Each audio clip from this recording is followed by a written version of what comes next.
তুমি কি কখনো ভেবেছ আমরা অনেক কিছু চাই, ভালোবাসা চাই, সাফল্য চাই, স্বপ্ন পূরণ চাই, কিন্তু যেটা মন থেকে চাই সেটা কেন যেন পাই না? কেন এমন হয়? কারণ জীবন আমাদের চাওয়া অনুযায়ী চলে না, জীবন চলে যোগ্যতা অনুযায়ী। তুমি যা চাও সেটা পেতে হলে শুধু চাওয়া দিয়ে হয় না, তোমাকে তৈরি হতে হয় সেটা গ্রহণ করার মতো। একজন ছাত্রের মতো ভাবো, একজন ছাত্র পরীক্ষায় পাশ করতে চায়, কিন্তু পড়াশোনা না করে কি পাশ করা সম্ভব? একজন প্রেমিক চায় ভালোবাসা, কিন্তু সে নিজেই ভালোবাসা দিতে জানে না। একজন স্বপ্ন দেখে বড় ব্যবসা করার, কিন্তু ঝুঁকি নিতে ভয় পায়। তাহলে বলো, জীবন তাকে সেটা কিভাবে দেবে?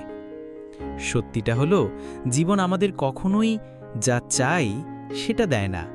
জীবন দেয় যার যোগ্য আমরা সেটা। তোমার চাওয়া যদি অনেক বড় হয়, তাহলে তোমার প্রস্তুতিও হওয়া উচিত অনেক বড়।